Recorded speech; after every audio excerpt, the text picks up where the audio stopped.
A 6-year-old in a full Darth Vader costume is marching through a suburban American house. He is on a mission. He points his hands dramatically at the family dog, trying to use the Force. Nothing. He tries it on a baby doll. Just stares back. He tries it on a sandwich, the washing machine, a treadmill. He is giving it everything he's got. But the universe refuses to bend to his will. Dejected, he hears his dad pull into the driveway. He runs outside, and as the shiny new Volkswagen Passat parks, he points his little hands one last time, and the car's headlights flash to life. The kid jumps back, stunned. He actually did it. For one perfect moment, a little boy believes he has magic powers. That commercial, Volkswagen's The Force, became a cultural phenomenon.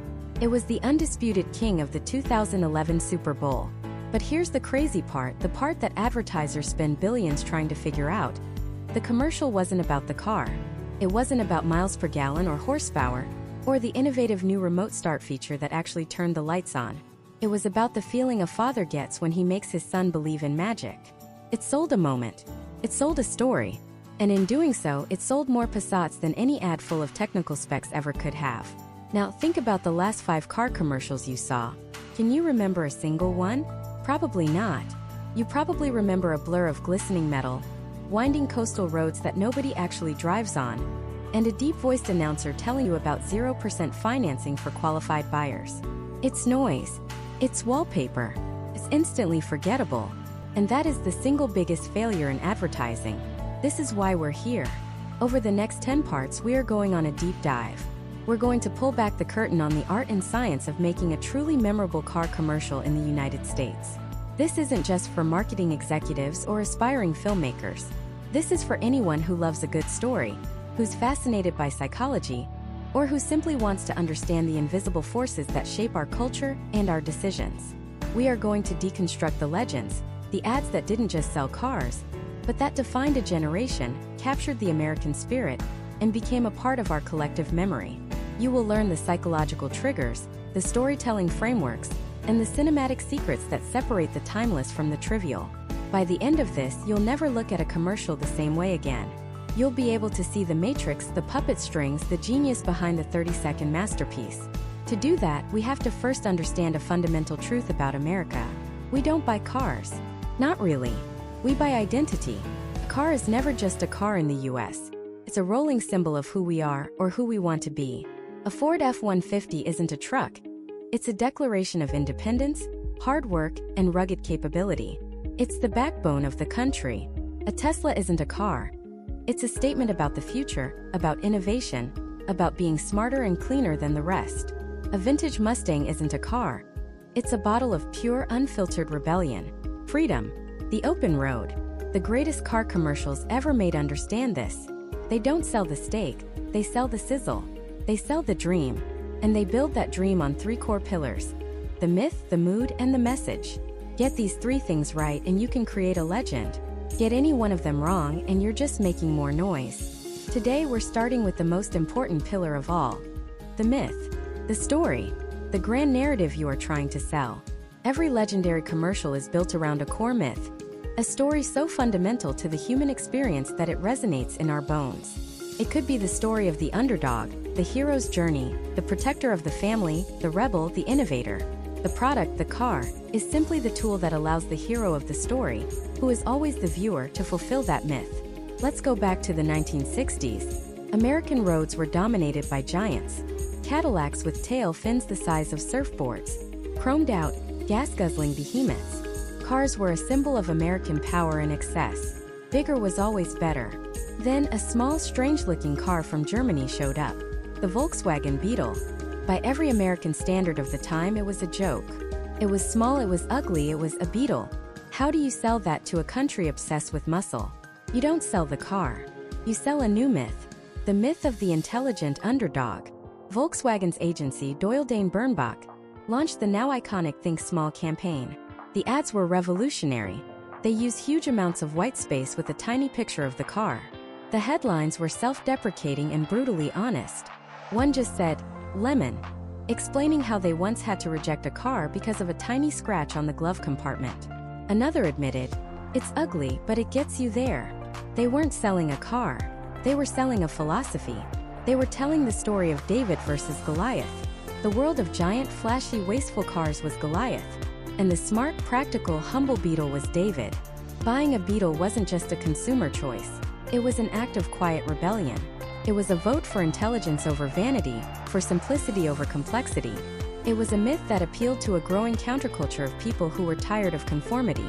Volkswagen sold an identity to people who didn't want the same identity as everyone else. That is the power of myth. Now let's jump forward 50 years to another Super Bowl ad that became an instant classic. Dodge Ram's Farmer commercial. It's 2 minutes long, an eternity in advertising. And for most of it, you don't even see the truck. You see a series of stark, beautiful still photographs of American farmers. And over it, you hear the gravelly, godlike voice of the legendary radio broadcaster Paul Harvey, delivering his speech, "So God made a farmer." He talks about farmers staying up all night with a newborn colt, baling hay in the blistering sun, and coming home to a family only to say he'll be out late to tend to the fields. It's a powerful, almost biblical ode to the hardest working people in the country. And only in the final 10 seconds do you see a Ram truck and the tagline, "For the farmer in all of us." What's the myth here? It's not the underdog. It's the creation myth. It's the myth of the noble provider, the silent stoic hero who is the foundation of our entire civilization. The commercial elevates farming from a job to a divine calling. And by association, it elevates the Ram truck from a piece of machinery to the divinely chosen tool for the most important job on earth. It taps into a deep primal respect for the land, for hard work, for American grit. It doesn't matter if you live in a high-rise in Manhattan. For 2 minutes, that commercial makes you want to be worthy of the farmer's legacy. It makes you feel a profound connection to that spirit. And the truck becomes the physical embodiment of that feeling. Think about the contrast. Volkswagen's Think Small and Ram's Farmer. One is about being a clever outsider, the other is about being the essential insider. One is witty and minimalist, the other is epic and soulful. They are selling completely opposite myths. Yet both are considered two of the most successful campaigns of all time. Why? Because they didn't just list features. They didn't show you a car. They showed you a version of yourself you wanted to be. The smart one, the strong one, the hero of your own story. This is the first and most critical lesson. Before you ever think about camera angles or music or celebrity endorsements, you have to answer one question: what is our myth? What is the fundamental human story we are telling? Because if you don't have a story, all you have is a machine made of metal, plastic, and glass. And nobody ever fell in love with a machine. They fall in love with what it represents. They fall in love with the story. So we know we need a myth. A powerful, resonant story. But a great story told in the wrong way is useless. Imagine the "So God Made a Farmer" speech read by a comedian, with upbeat pop music in the background. It would be a disaster. The story is only half the battle. You have to create the right emotional atmosphere for that story to land. You have to build a world. You have to control the feeling. You have to master the mood.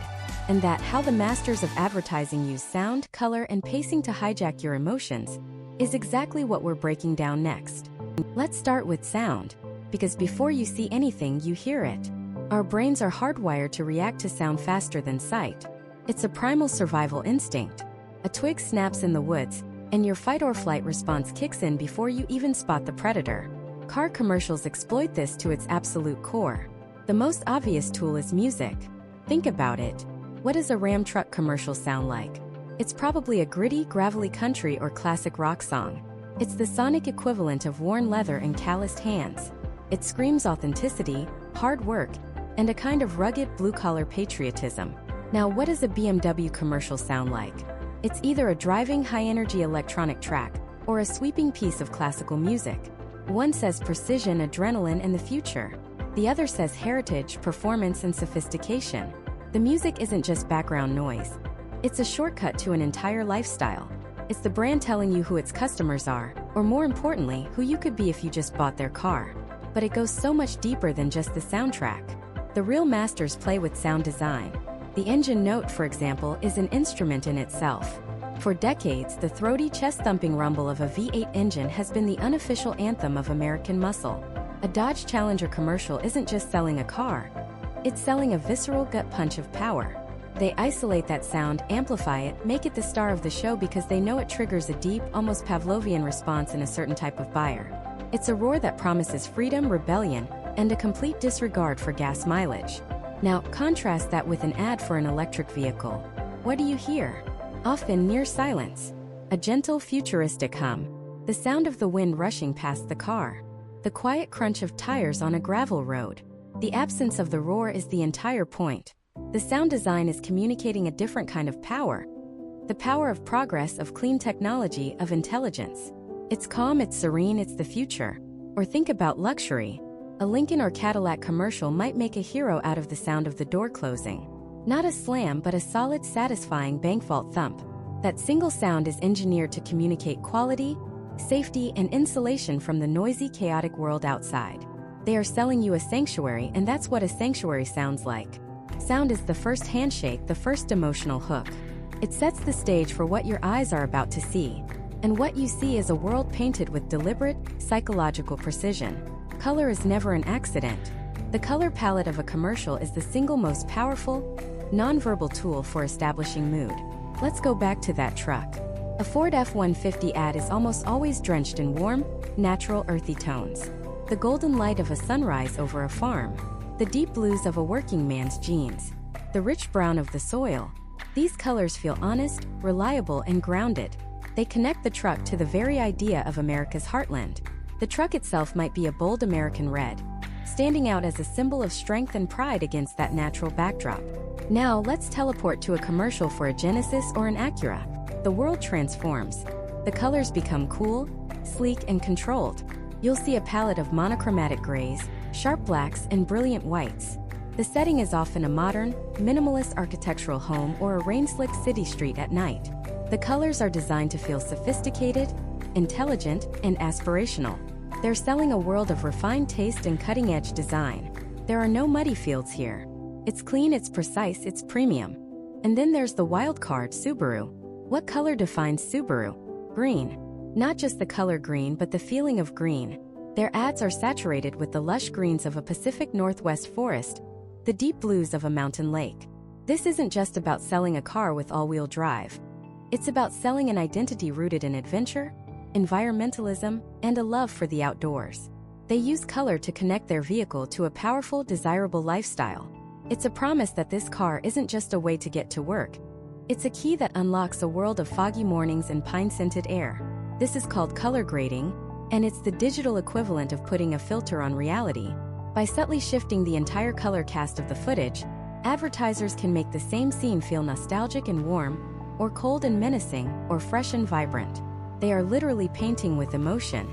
So you have the sound setting the emotional baseline, the color painting the world. The final piece of the puzzle is time itself. Pacing. The rhythm of the edit. This is how they control your heart rate. A commercial for a performance car, say a Chevrolet Corvette, is going to be a masterclass in aggressive, fast-paced editing. The cuts will be rapid fire. One frame, the wheel spinning. The next, a blur of scenery. The next, the driver's focused eyes.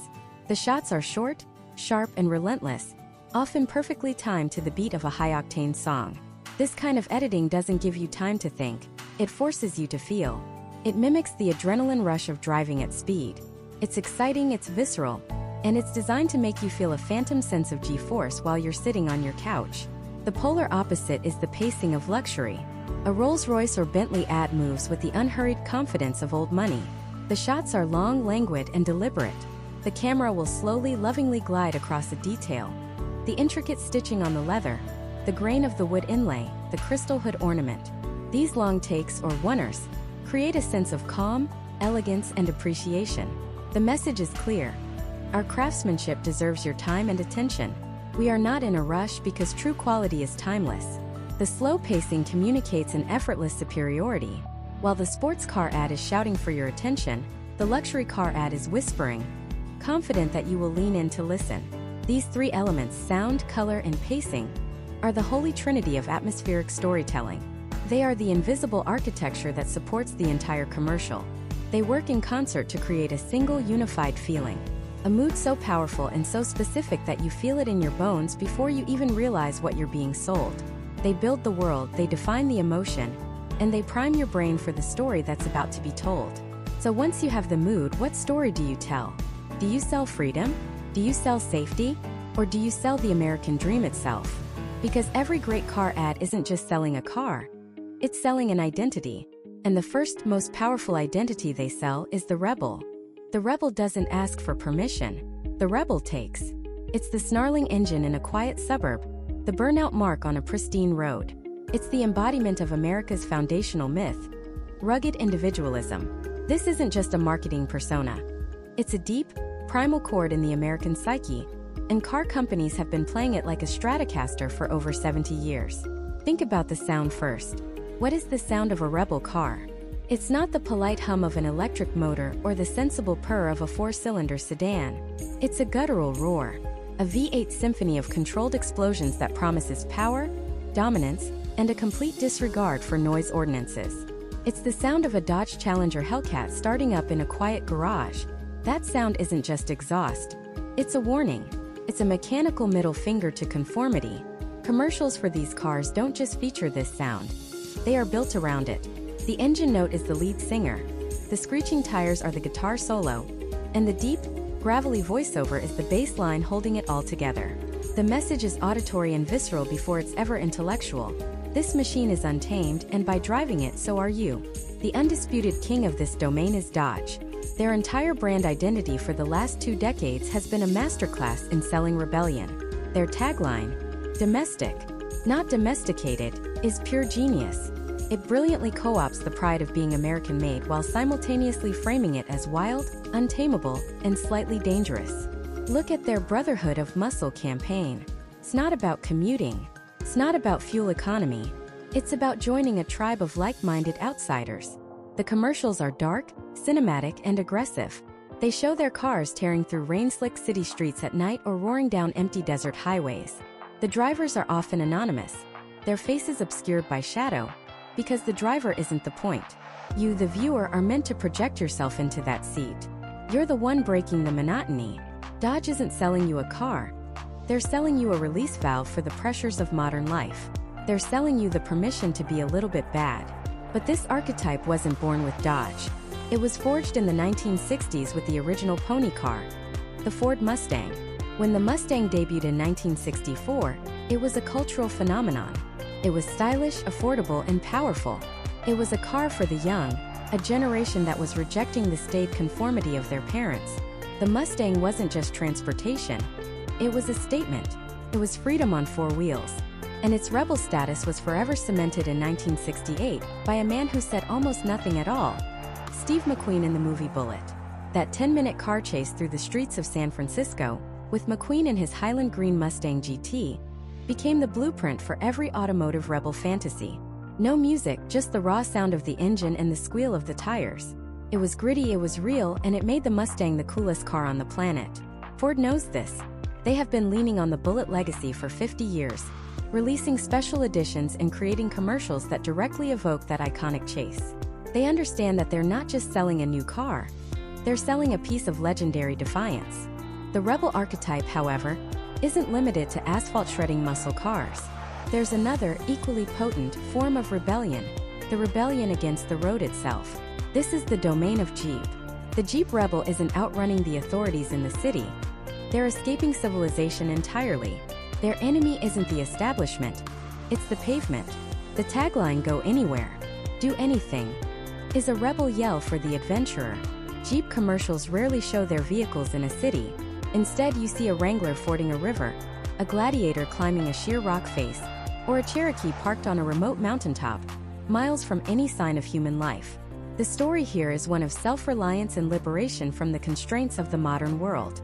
While the Dodge driver rebels against social norms, the Jeep driver rebels against physical boundaries. They are the modern-day pioneers, forging their own path where none exists. The message is incredibly powerful. The world is full of rules and limitations, but in this vehicle, you are the one who draws the map. You are free. So why does this archetype work so well? Because it taps into a fundamental tension in the American experience. We are a nation founded by rebels, yet we live in a society that demands conformity. We go to our 9-to-5 jobs, we obey traffic laws, we stand in line. The rebel car, whether it's a Mustang, a Challenger, or a Wrangler, becomes a powerful symbol of our inner desire to break free. It's a tangible piece of that rebellious spirit we're told is our birthright. The purchase of the car is a small act of defiance. The roar of the engine on the way to the grocery store is a small taste of freedom. The ad makers know this. They know that for most people, their car will spend 99% of its life in traffic or sitting in a parking lot. But that doesn't matter. They aren't selling the reality of the car. They're selling the possibility. The possibility of a weekend escape, the possibility of winning a stoplight drag race, the possibility of just feeling, for a brief moment, completely and utterly in control. The visual language is key. Rebel commercials are shot with a specific aesthetic. Low-angle shots make the car look dominant, aggressive, and heroic. Fast, jarring cuts mimic the adrenaline of high speed. The color palette is often desaturated, gritty, and dark, with pops of color from taillights streaking through the night. The driver, if shown, is often just a pair of hands gripping a steering wheel or a determined-looking silhouette. This is intentional. The less specific the driver, the easier it is for anyone, man, woman, young or old, to see themselves as the hero of this story. They are selling an attitude, a feeling, a state of being. And it is one of the most effective and enduring strategies in the history of advertising. By owning this car, you are no longer just a commuter. You are a member of the Brotherhood. You are Steve McQueen. You are an explorer. You are a rebel. But rebellion is loud, chaotic, and self-centered. It's about breaking things, even if it's just breaking the rules. And for every person who dreams of escaping, there's another who dreams of building something, of protecting it. For every person who wants to be a lone wolf, there's another who wants to be the leader of the pack. What happens when the rebel grows up? What happens when the desire for freedom is replaced by the need for security? The advertisers have an answer for that too. They pivot from selling chaos to selling control. They trade the roaring V8 for the silent armor of safety. They stop selling you the story of how to get away from it all, and start selling you the story of how to protect what matters most. They sell you the identity of the Guardian. And for millions of Americans, that identity is exactly what they're looking for. The Guardian promises stability in a world of chaos. It's the warm, reassuring hand on your shoulder. But what if that hand starts to feel less like a comfort and more like a restraint?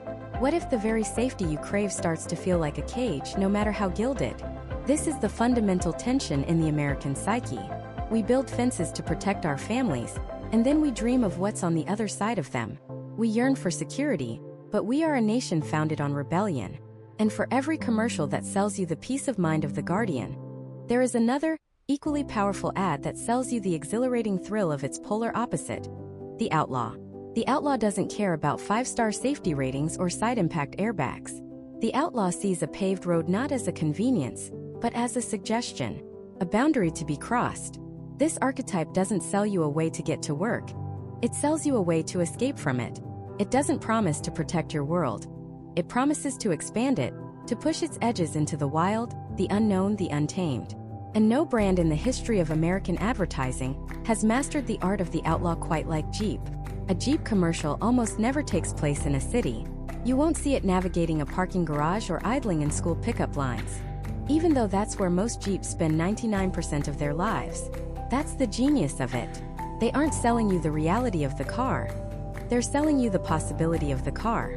They are selling you the identity you want to have on the weekend. The ad opens not with a quiet suburban street, but with the crunch of gravel under a massive tire. The landscape is vast, rugged, and unforgiving. Utah, Montana, the Rockies, places that exist as much in our national imagination as they do on a map. The vehicle is never clean. It's caked in mud, dusted with sand, splattered with the evidence of an adventure. This isn't a flaw, it's a badge of honor. It's proof of life. The driver isn't a concerned parent. They're a rugged individual or a couple smiling, not because they've arrived safely, but because they are profoundly, intentionally lost. The slogan isn't about safety, it's a command, a challenge. Go anywhere, do anything. It's a direct appeal to the part of you that feels trapped by routine, by responsibility, by the very civilization the Guardian promises to uphold. This isn't just clever marketing. It's a masterclass in cultural psychology. The outlaw archetype taps directly into America's foundational myth, the frontier. The story of this country is the story of pushing west, of leaving the civilized world behind in search of freedom, opportunity, and self-reliance. It's the story of the cowboy, the pioneer, the prospector, figures who answer to no one but the land and their own grit. When Jeep shows a Wrangler fording a river or climbing a sheer rock face, they aren't just selling a vehicle with a high ground clearance and a 4-wheel drive system. They are selling you a direct, tangible connection to that myth. They are telling you that the frontier spirit is not dead. It's just dormant. And this vehicle, this collection of steel and rubber, is the key to reawakening it within you. Look at the language they use.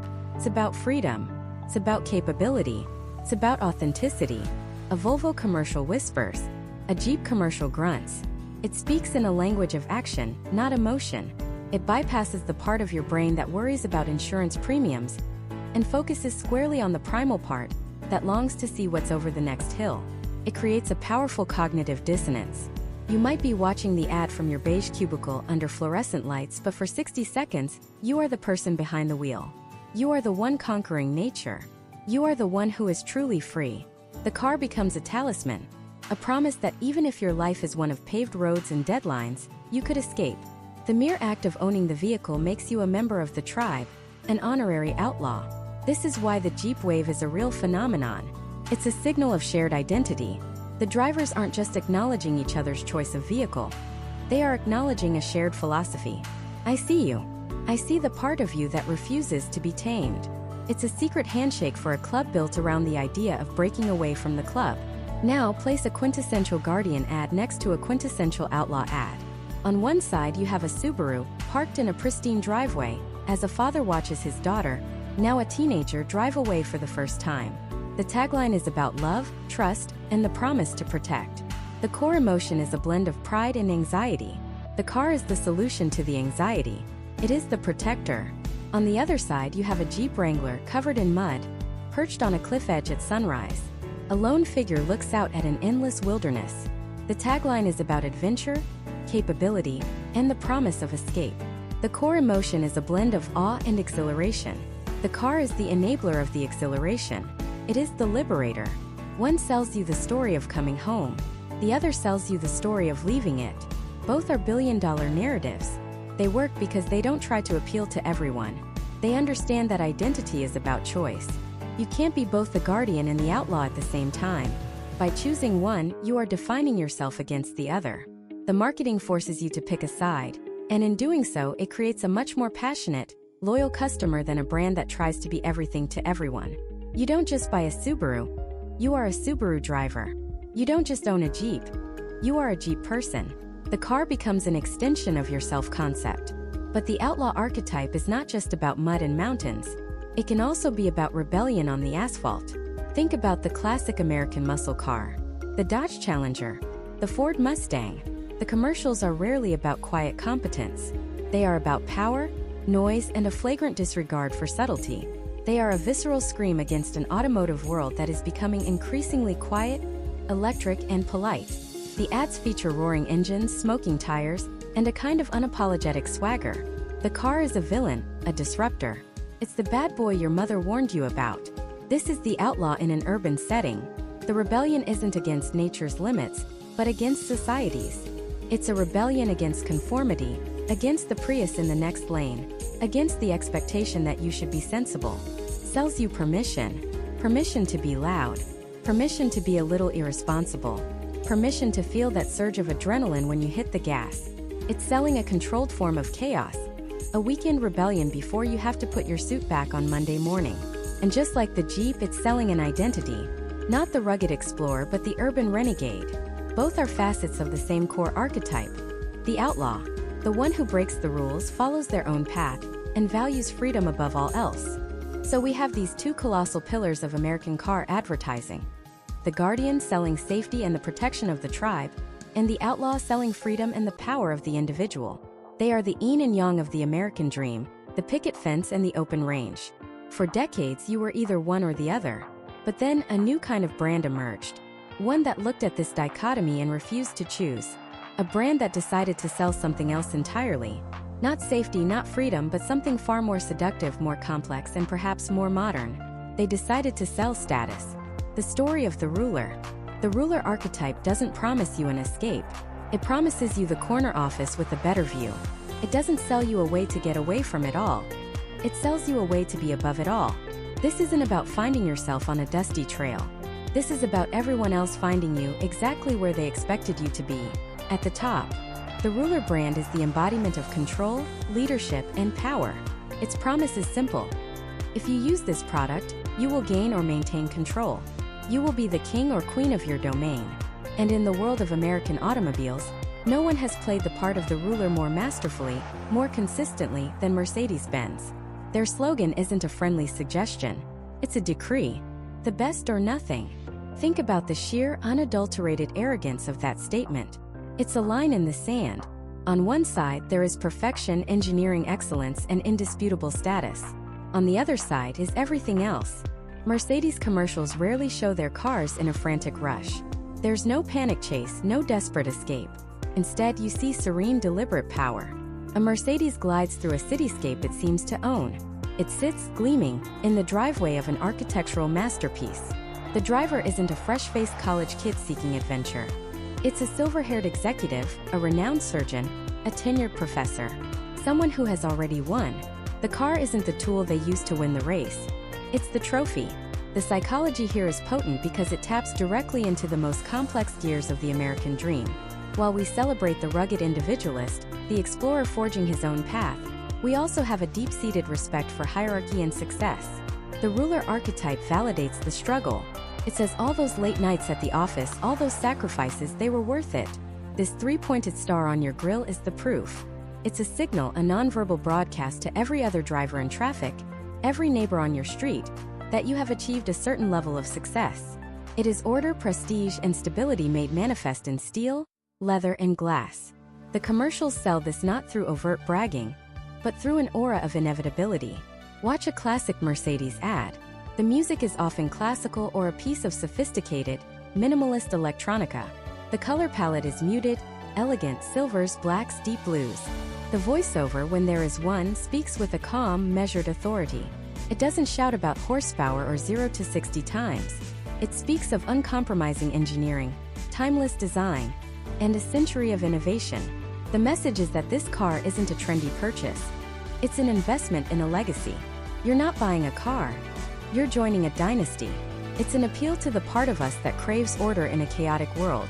The part that wants to believe that hard work and intelligence are rewarded with tangible, beautiful things. But the ruler archetype isn't monolithic. If Mercedes-Benz is the stately, old-money monarch ruling from a grand palace, then BMW is the ambitious warrior prince, leading the charge on the battlefield. Their slogan, the ultimate driving machine, shifts the focus of control from passive status to active dominance. A BMW commercial is a different animal entirely. The music is more aggressive. The editing is faster. The car isn't gliding. It's carving. It's devouring corners on a mountain road, demonstrating its perfect 50-50 weight distribution. The focus is on the driver's hands on the wheel, their focused expression, the symbiotic relationship between human and machine. BMW sells status too, but it's a different dialect. It's the status of the connoisseur, the expert. You don't just buy a BMW to show you have money. You buy it to show you have taste. You understand what a rear-wheel drive platform means. You appreciate the nuance of a perfectly tuned suspension. The control BMW offers is not just over your company or your career, but over the very physics of motion. It sells the idea that the driver is more skilled, more engaged, more alive than the person passively commuting in their lesser vehicle. It's a more youthful, more aggressive, and arguably a more overtly competitive form of the ruler archetype. You haven't just arrived at the top. You're actively defending your position on every apex. This strategy was a masterstroke because it allowed BMW to challenge the established king, Mercedes, without engaging in a direct price or feature war. They created a new kingdom within the empire of luxury, the kingdom of performance. They appealed to the successful executive who still had a bit of a rebel streak, the person who wanted a car that was as sharp and responsive as they were. However, playing the ruler is a high-stakes game. The biggest danger is crossing the fine line between aspirational and arrogant. In times of economic prosperity, the ruler is a symbol of what everyone is striving for. But during a recession, it can quickly become a symbol of out-of-touch, 1% elitism. The 2008 financial crisis was a nightmare for luxury brands. Flaunting wealth suddenly became distasteful. The ruler's crown looked less like a symbol of achievement and more like a target. Brands like Mercedes and BMW had to adapt. Their advertising subtly shifted. The focus moved slightly away from pure status and more towards themes of substance, safety, innovation, fuel efficiency, and lasting value. They began to emphasize the why behind the price tag. It's not just a status symbol. It's a marvel of engineering that will protect your family. It's not just a toy. It's a durable good crafted with a heritage of quality. They had to remind people that the king had substance, that the throne was built on a foundation of real, tangible benefits, not just perception. This is the ruler's defense mechanism. When the symbols of power are challenged, pivot to the substance of power. Talk about craftsmanship, heritage, and innovation. Justify the crown. For decades, this dynamic defined the peak of the American car market. The Serene King, Mercedes, and the Warrior Prince, BMW, ruled their respective domains. They created a playbook for selling success, a language of luxury understood from Wall Street to Rodeo Drive. They sold control, order, and the quiet satisfaction of knowing you were in the best car on the road. Their dominance felt absolute, their position unassailable. The rules of the game were set, and they were the ones who wrote them. But what happens when the kingdom gets too comfortable? When the subjects start to get bored with the endless pageantry and the predictable hierarchy? What happens when a new force emerges that doesn't want to play the game, that doesn't want a seat at the royal court, and has no interest in climbing the ladder? A force that just wants to kick the whole ladder over. Another archetype was waiting in the wings, one that didn't care about your status or your corner office. Cared about one thing and one thing only: breaking the rules. The story of the outlaw. The outlaw arrives not in a tuxedo, but in a cloud of tire smoke. It doesn't whisper its arrival with a finely tuned exhaust note. It announces it with a guttural roar that shakes the very foundation of the American dream. This isn't about climbing the ladder of success. This is about taking a blowtorch to the ladder just to watch it burn. The outlaw archetype in car advertising is the primal scream against conformity, the four-wheeled middle finger to the establishment. It's the story of freedom not as a political concept, but as a physical sensation. The feeling of an open road, a heavy foot, and a complete and utter disregard for the speed limit of life. To understand the power of the outlaw, you have to understand its enemy. The mundane. The 9-to-5 grind, the homeowners association, the beige cubicle, the polite dinner parties. The ruler archetype we just discussed promises you mastery over this world. The outlaw promises you an escape from it. It doesn't sell you a better commute. It sells you the fantasy of never having to commute again. It's a promise written in scorched asphalt. The spiritual home of this archetype is, of course, the American muscle car. And no one has weaponized this feeling more effectively in the modern era than Dodge. For years, Dodge has crafted a brand identity that is unapologetically, gloriously rebellious. Their commercials aren't just ads, they're manifestos. Take their Brotherhood of Muscle campaign. The imagery is dark, gritty, almost menacing. The cars aren't gliding through sun-drenched coastal highways. They're lurking in rain-slicked back alleys, tearing through desolate industrial zones, or lining up for a street race under the pale glow of a midnight moon. The voiceover isn't a smooth, reassuring narrator. It's a growl. It's the voice of a grizzled veteran who's seen it all and isn't impressed. The messaging is pure, unfiltered outlaw philosophy. One of their most iconic spots featured a collection of centenarians dispensing life advice. "Don't be a lemming," one says. "Keep your eyes open and your mouth shut," says another. And the final perfect punchline: "You learn a lot in 100 years. Live for now." This wasn't about 0 to 60 times or horsepower figures, though the cars certainly had them. This was about a state of mind. It was a direct command to the viewer. Stop waiting for permission. Stop planning for a future that might not come. Seize the wheel, stomp the gas, and live. The car isn't just a vehicle. It's the key that unlocks your own dormant rebellion. It's permission to be a little dangerous. This is a masterclass in archetypal branding. Dodge didn't try to compete with BMW on luxury, or with Honda on reliability. They planted their flag on the territory of raw, untamed American attitude. Their slogan, "Domestic, not domesticated," is perhaps the most perfect distillation of the outlaw archetype in modern advertising. It draws a line in the sand. It says our power isn't refined, it's raw. We are not polite. We are not subtle. And we are proud of it. It taps into a deep-seated American desire to be seen as untamable, a maverick spirit that traces its lineage all the way back to the Wild West. But the outlaw isn't confined to the two-door coupe. It found another, equally powerful home in the American pickup truck. For decades, truck ads focused on the everyman archetype, the honest, hard-working guy using his truck as a tool to build a community. But a shift occurred. Advertisers realized that the truck could also be a symbol of radical independence. It could be the modern-day horse for the lone cowboy. This is where brands like Ram carved out their niche. Think of their groundbreaking Super Bowl ad, "God made a farmer." On the surface, it seems like a tribute to the everyman. It uses Paul Harvey's iconic speech, celebrating the salt-of-the-earth farmer. But listen closer. The undercurrent is pure outlaw. The farmer is a figure of defiant self-reliance. He works from can see to can't see, not for a boss, but for himself. He's beholden to no one but the land and the sky. He's strong, silent, and endures hardship without complaint. He is the ultimate individualist, a man who stands alone against the elements.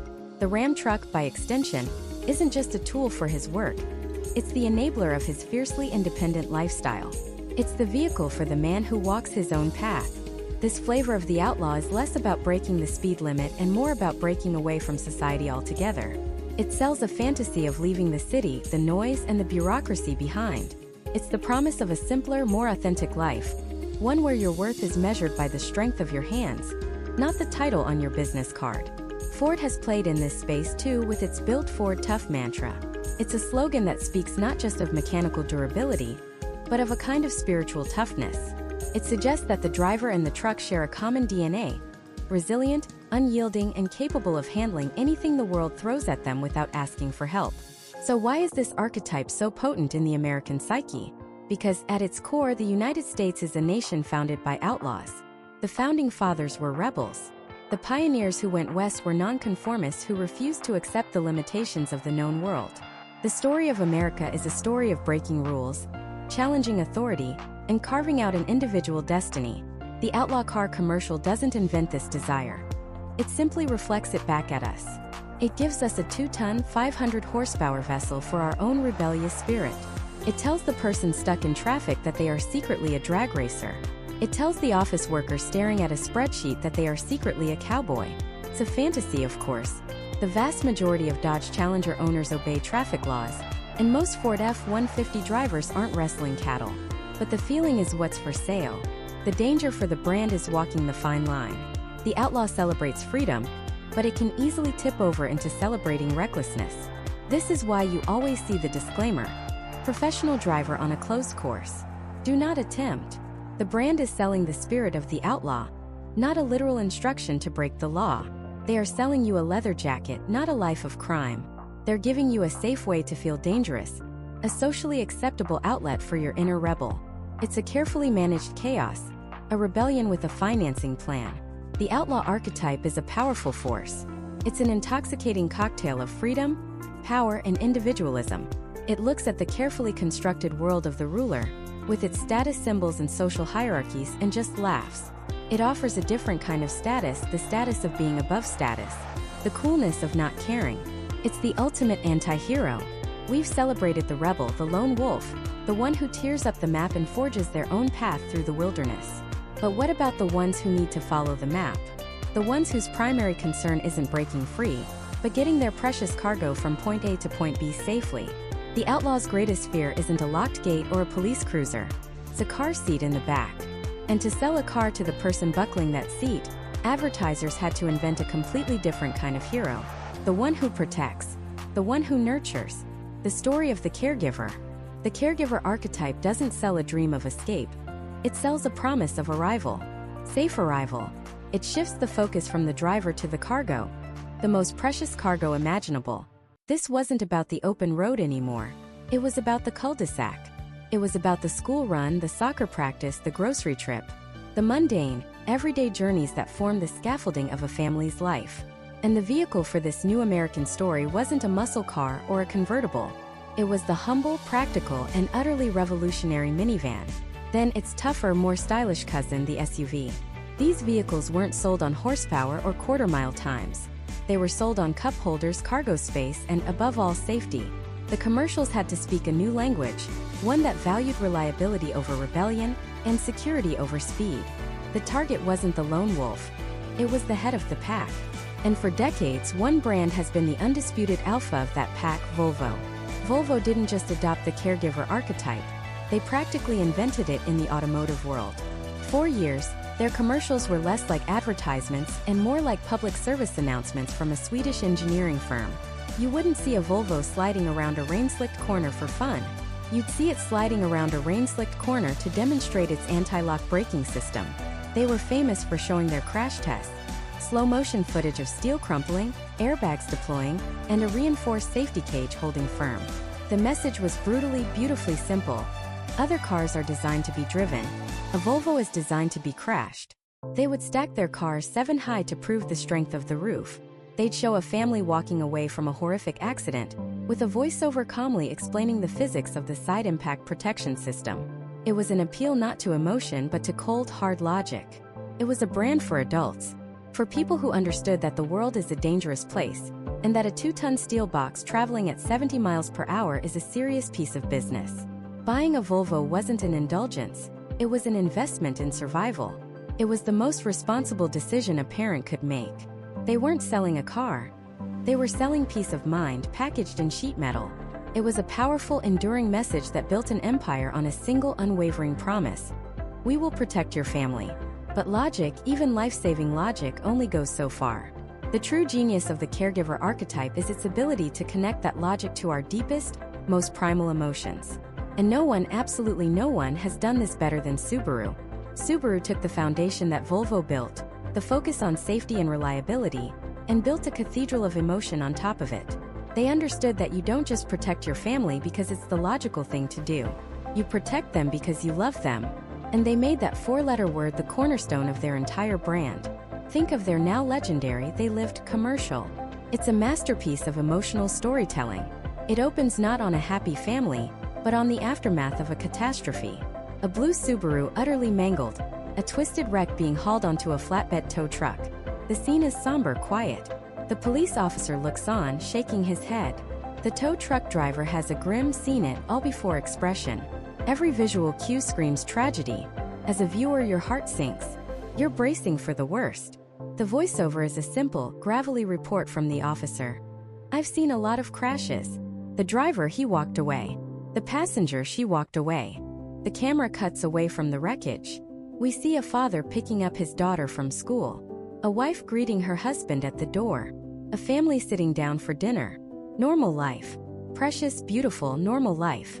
The voiceover continues, describing each member of the family who was in that car, each one followed by 2 devastatingly simple words. They lived. The final shot returns to the crushed Subaru, a symbol not of tragedy but of sacrifice. The car gave its life so the family could keep theirs. And then the tagline that ties it all together. Love. It's what makes a Subaru, a Subaru. It is breathtakingly effective. Doesn't show you the crash. It forces you to imagine it, which is far more powerful. And then it gives you the one thing you desperately want: relief. It connects the car's engineering, the symmetrical all-wheel drive, the ring-shaped reinforcement frame, directly to the most powerful human emotion. The car isn't just a machine. It's an active participant in the family's love story. It's the silent guardian, the protector. Buying a Subaru, the ad implies, is a tangible act of love. It's how you say, "I want you to be safe," without ever speaking a word.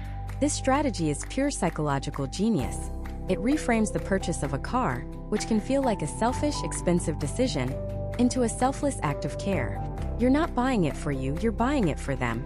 It speaks directly to the core anxiety of every parent, every caregiver.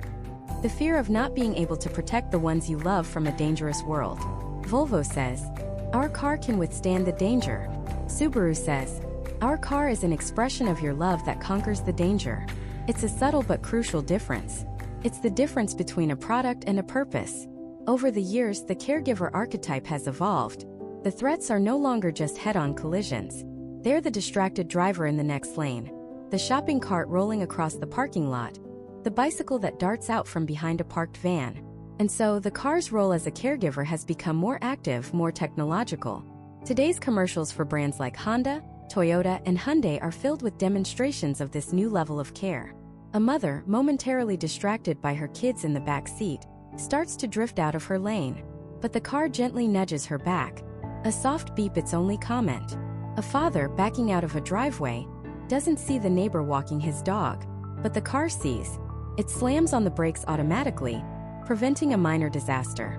These features, lane keep assist, blind spot monitoring, automatic emergency braking, are the new safety cage. The car is no longer just a passive fortress.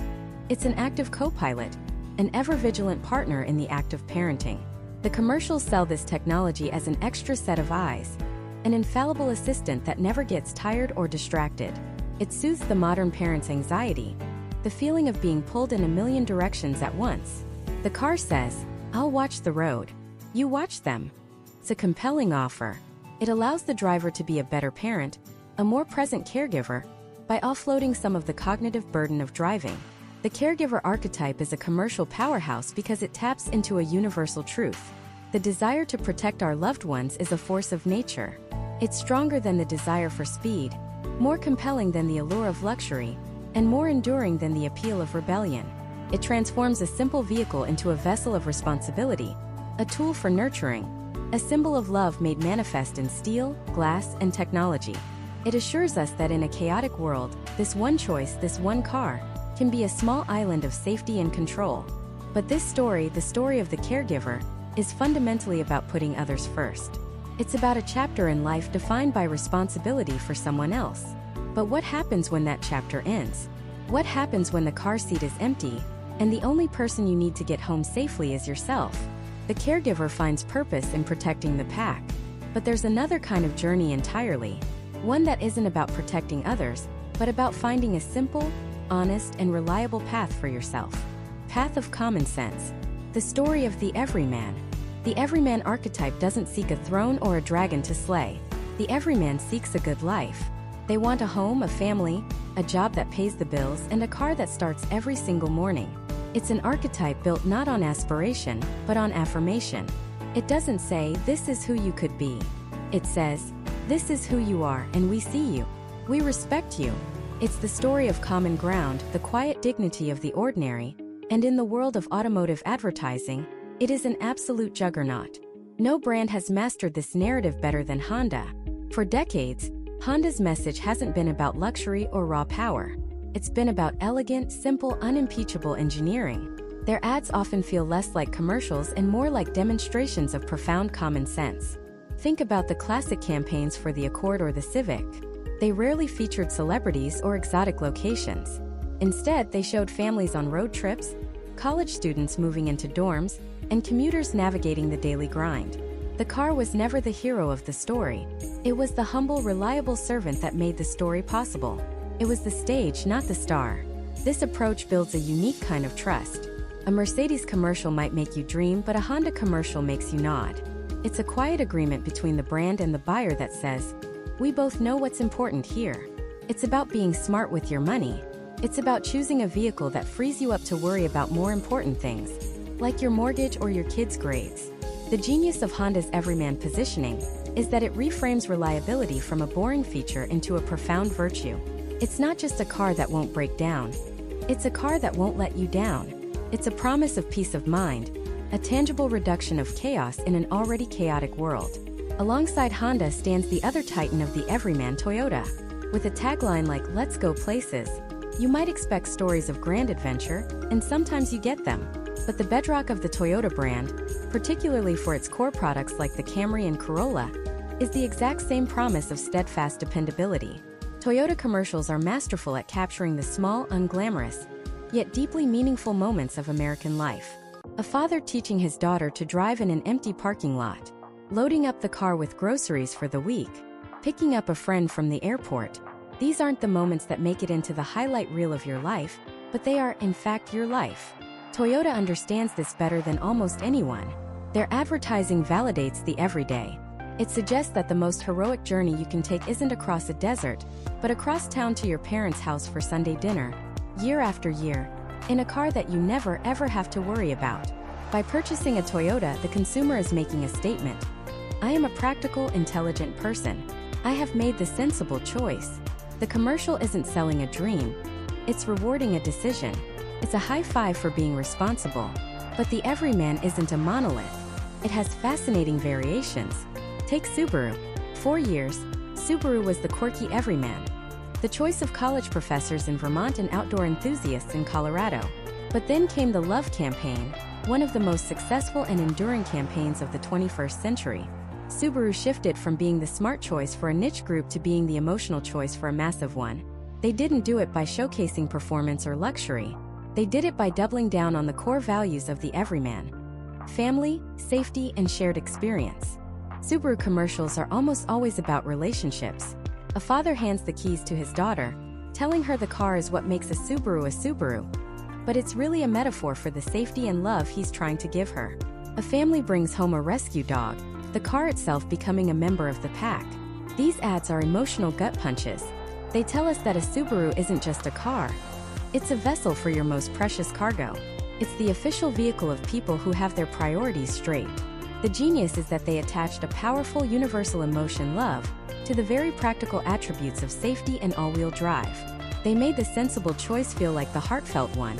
And you can't talk about the American everyman without talking about the American workhorse, the pickup truck. Ford's F-150 is arguably the king of this domain. The tagline "Built Ford Tough" is more than a slogan. It's a creed. Ford truck commercials are a celebration of the American worker, the builder, the farmer, the small business owner. The visuals are rarely polished. They are filled with dirt, sweat, and calloused hands. The voiceover, often done by a gravelly, trustworthy narrator, speaks of integrity, resilience, and getting the job done. The truck in this narrative isn't a status symbol in the way a luxury SUV is. It's a tool. It's a partner. It's an indispensable member of the team. The story is one of shared struggle and shared triumph.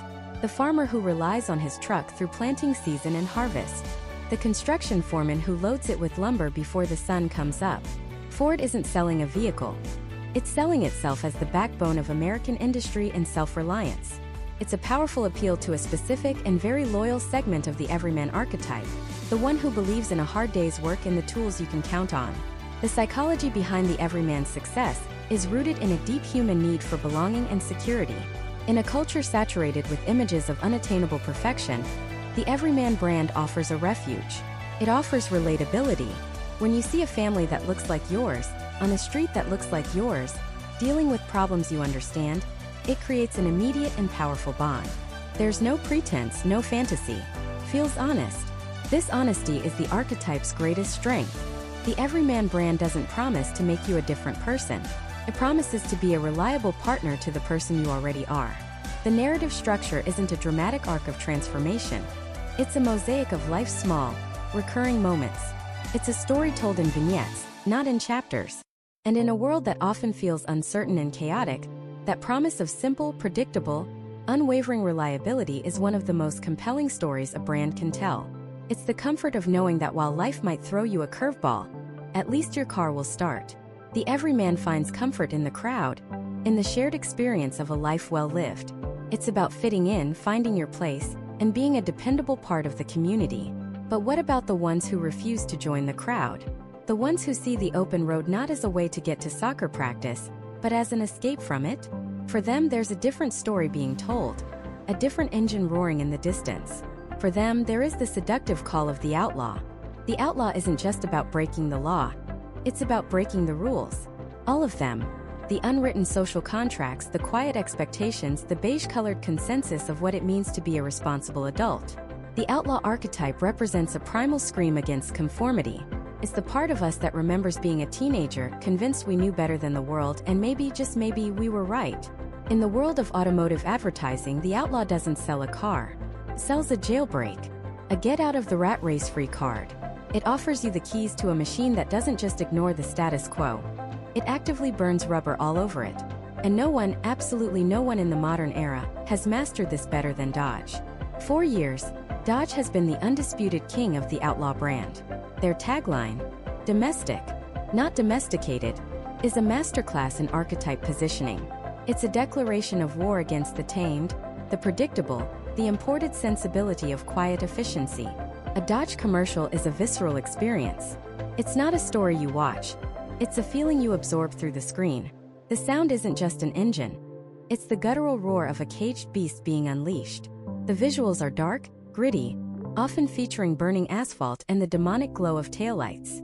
They don't show you a family going to the grocery store. They show you a lone driver, a predator, owning the night. Their legendary Dodge Brothers campaign was pure genius. They found two centenarian brothers, filled with the kind of unfiltered, cantankerous wisdom that only a century of life can provide. And they let them loose. One of them looks at the camera and says, "There are 1,000 eulogies for every attaboy." Another growls, Living to 100 is a waiting game. And I'm not waiting for anyone. This wasn't about horsepower or torque. This was about philosophy. It was Dodge telling you that their cars are built by, and for, people who have lived life on their own terms and have zero regrets. They are selling you the wisdom of the old gunslinger, packaged in the body of a 700 horsepower Hellcat. It's a powerful, intoxicating message. Don't just drive. Live. And live with a bit of a mean streak. The outlaw archetype works because it taps into a deep-seated American mythology. The lone rider, the rebel without a cause, the maverick who forges their own path. It's an identity that feels uniquely American. And the Ford Mustang is its original chariot. While Dodge is the loud, modern incarnation of the outlaw, the Mustang is the strong, silent type. It's Steve McQueen in Bullitt, effortlessly cool, saying more with a smirk and a screeching tire than a page of dialogue ever could. Mustang commercials don't have to scream rebellion, because the car's silhouette does it for them. For over half a century, that long hood and short deck have been a cultural symbol of defiance. So when Ford makes a Mustang commercial, they're not just selling a car. They're selling you a ticket into that legacy. Ads often feature a lone driver on an empty desert highway, the landscape stretching out to infinity. The music is less thrash metal and more soulful rock and roll. The message is quieter but no less potent.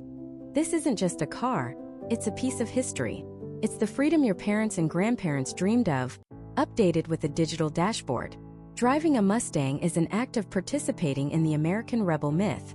It's a statement that you understand the lineage of cool, and you're here to carry the torch. But the outlaw isn't always confined to the pavement. Sometimes the most rebellious act is to leave the road entirely. And that's where the Jeep Wrangler plants its flag. While the broader Jeep brand often plays the role of the explorer, the Wrangler is its outlaw sibling. Its rebellion isn't against social norms, but against the laws of physics and geography. The ultimate rule for any car is the road itself. The Wrangler's entire purpose is to break that rule. Jeep commercials for the Wrangler are a celebration of that defiance. They show vehicles caked in mud, fording rivers, climbing rock faces that look impossible for anything without wings. The doors and roof are often removed, exposing the driver to the elements. This isn't about comfort, it's about immersion. It's a rejection of the sealed, air-conditioned bubble of modern life. The tagline, "Go anywhere, do anything," is the outlaw's creed applied to the natural world. The rebellion here is against limitation itself. It says that the map is not the territory, and the road is just a suggestion. For the Wrangler owner, freedom isn't a metaphor found on a highway. It's a tangible reality found on the other side of a mountain range where no one else can follow. So what's the secret sauce that makes these commercials work? It's unwavering commitment. A brand can't just dip its toe into the outlaw archetype. You have to live it. The product has to back up the posture. Dodge can't sell rebellion if their cars are quiet and efficient. Mustang can't sell a legacy of cool if the car looks generic. Jeep can't sell go-anywhere freedom if the Wrangler gets stuck in a muddy puddle. The car itself must be an authentic extension of the rebellious promise. These ads bypass the logical part of our brain entirely. They don't talk about fuel economy because outlaws don't care about fuel economy. They don't mention cargo space because a rebel travels light. They don't talk about safety ratings because danger is part of the appeal. They are selling an identity. They are speaking to the part of you that's tired of being told what to do, where to go, and how to act. They are offering you a beautifully engineered, high-performance tool for descent. The outlaw archetype is a potent and dangerous brew. It's not for every brand, and it's not for every consumer. It alienates as many people as it attracts, and that's the point. The outlaw isn't trying to be popular. It's trying to be real. It offers a powerful fantasy of escape, of unbridled freedom, and of living a life less ordinary. It's the promise that for the price of a monthly payment, you can buy back a piece of your own wild, untamed soul. But breaking the rules is just one form of transformation. What if a car commercial didn't just promise to change how you drive, but to fundamentally change who you are? What if the story wasn't about escaping your life, but about discovering a deeper, more meaningful version of it? For that, we have to look beyond the smoke and thunder. We have to look for the quiet, almost spiritual power of our final, and perhaps most profound archetype, the magician. The magician doesn't roar onto the scene, it materializes. Its power isn't in brute force, but in fundamental transformation. This archetype doesn't promise a better version of the world, you know. It promises a new world entirely. Its core desire is to understand the fundamental laws of the universe, and use that knowledge to make dreams a reality.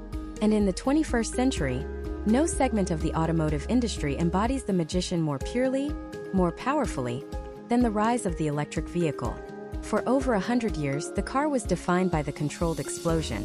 The sound, the smell, the vibration of the internal combustion engine was the very soul of the automobile. It was a known quantity. We understood it. The magician enters and asks, what if the soul of the car isn't an explosion, but a current? What if the power isn't loud but silent? What if the fuel doesn't come from the ground, but from the sun? This is the magic that brands like Tesla, Lucid, and Rivian sell.